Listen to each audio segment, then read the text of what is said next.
বন্ধুরা, আপনারা কলকাতা বা কলকাতা শহরতলির বড় বড় কালী পুজো প্যান্ডেল, দুর্গাপুজো প্যান্ডেল দেখে অভ্যস্ত। আজ আমি বীরভূম ডিস্ট্রিক্টের প্রত্যন্ত গ্রামগুলির মধ্যে কী ধরনের বড় বড় কালী পুজো হয় সেগুলো একটু দেখাবো। আজ রবিবার, সেই জন্য আপনাদেরকে ভিডিওটা নিয়ে উপস্থিত হয়েছি। চলুন শুরু করা যাক।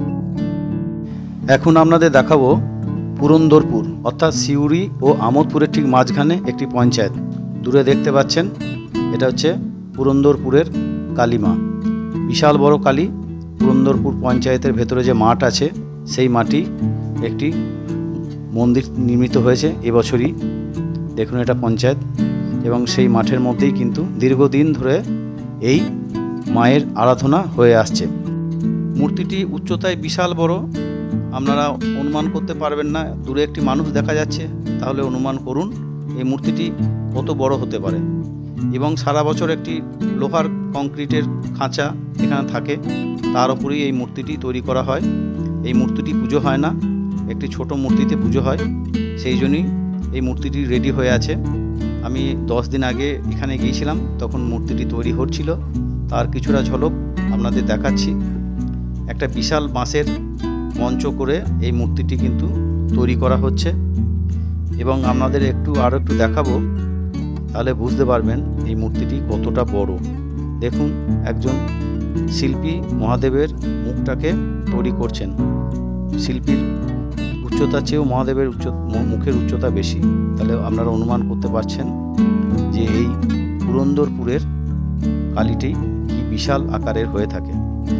আরও আপনাদের জানিয়ে রাখি, এই মূর্তিটি নিয়ে যাওয়া সম্ভব হয় না বলে এখানে দমকল আসে, এবং দমকল থেকে দিয়েই এখানে কিন্তু মূর্তিটি বিসর্জন করানো হয়, এবং সেটিও একটি দেখার বিষয়। এবং 7 দিন ব্যাপী এখানে মেলা চলে।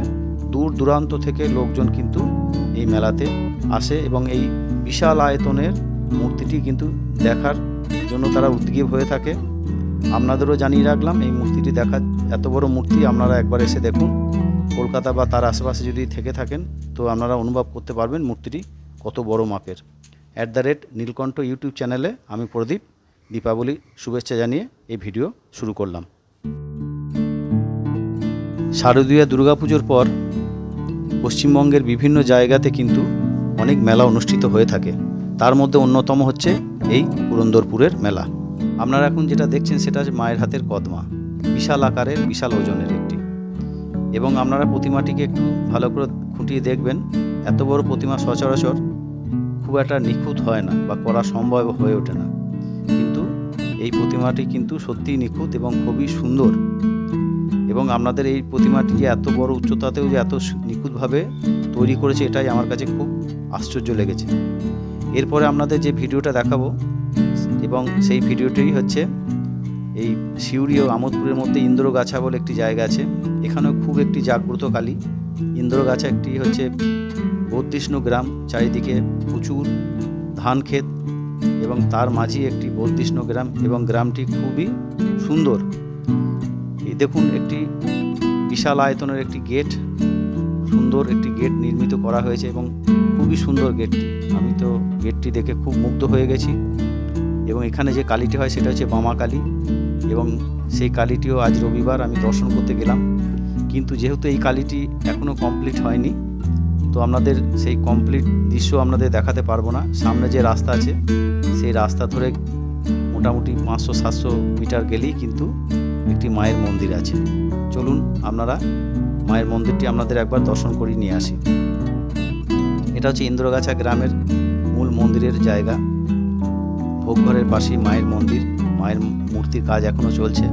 উল্লেখ্য আপনাদের বলে রাখি, এই মূর্তিগুলো কিন্তু পুজো হয়, এবং এদের চক্ষুদান এবং একটি তার সময় আছে, নির্ঘণ্ট আছে, সেই নীতি মেনেই কিন্তু এগুলোই করা হয়ে থাকে। এবং খুবই জাগ্রত কালী। এবং রাত্রি 2-2:30টার সময় মাকে নিশি পুজোর ব্যবস্থা করা হয়, এবং শুনেছি মাকে শেকল দিয়েও নাকি আটকিয়ে রাখা হয়। যাই হোক, আপনাদের এইটুকুই দেখালাম, কমপ্লিট দেখাতে পারলাম না। এর পরবর্তী পর্যায়ে আমরা যেখানে যাব সেটি হলো নিরিশা গ্রাম পঞ্চায়েত। এই নিরিশা গ্রাম পঞ্চায়েত আমোদপুর থেকে মোটামুটি 6 কিলোমিটার দূরে অবস্থিত। আপনারা এখন যে দেখছেন যে জায়গাটি, সেটা হচ্ছে নিরিশা যাওয়ার রাস্তা। খুবই সৌন্দর্য। এবং দূরে যে দেখছেন যে মন্দিরটি, সেটা হচ্ছে নিরিশা মায়ের মন্দির। এই মন্দিরটি এখানে মায়ের পুজো অনুষ্ঠিত হয়ে থাকে। দেখুন মাকে একটা জায়গায় তৈরি করা হচ্ছে, এটা একটি আলাদা জায়গা এবং একটি খুব সুন্দরভাবে মন্দিরটিকে তৈরি করা হয়েছে এবং পাশে সিঁড়ি আছে, এগুলো সবই খুলে ফেলা হয় এবং মাকে এখানে কাঁধে করে নিয়ে আসা হয়। একটা সবথেকে উল্লেখযোগ্য বিষয় হচ্ছে মাকে এখান থেকে কাঁধে করে এই মন্দিরে কিন্তু নিয়ে আসা হয়। এটাও একটা দেখার বিষয়। বহু দূর দূরান্ত থেকে দর্শনার্থীরা কিন্তু এই মায়ের নিয়ে যাওয়ার অংশটা কিন্তু তারা প্রত্যক্ষ করেন এবং তারা প্রচুরভাবে আনন্দ উপভোগ করেন এবং মা খুবই জাগ্রত। এই অঞ্চলে একটি প্রবাদ আছে, এই নিরিশার কালী কিন্তু খুবই জাগ্রত, কেউ কোনো মানত করলে মা তাকে ফেরায় না। দেখুন মায়ের মূর্তি এখন তৈরি হচ্ছে। আজ রবিবার সকালবেলায় আমি বেরিয়ে পড়েছি এই ভিডিওটি করার জন্য। যাই হোক, আমার এই ভিডিওটি করে আমার মন খুবই শান্ত হয়ে গেছে। মা আশীর্বাদরত অবস্থায় আছেন এবং মূর্তিটি এখনও তৈরি হচ্ছে। এখানে একটি দেখুন গড়ান আছে, তার নিচে দিয়ে কিন্তু আনা হয়। পরবর্তী পর্যায়ে আপনাদের যে ভিডিওটা দেখাবো সেটা হচ্ছে আমোদপুর। এটা হচ্ছে আমোদপুর স্টেশন। আমোদপুর স্টেশনে লাগোয়ায় হচ্ছে বড় মা, জগৎ বিখ্যাত বড় মা। এটাও এখন চক্ষুদান হয়নি, চলছে চক্ষুদান, রবিবারে এখনও কমপ্লিট হয়নি। এটাও একটু জাগ্রত ঠাকুর। আপনাদের ভালো লাগলে ভিডিওটি সবাইকে শেয়ার করবেন এবং আমার চ্যানেলটি সাবস্ক্রাইব করবেন। হর হর মহাদেব, হর হর মহাদেব, হর হর মহাদেব।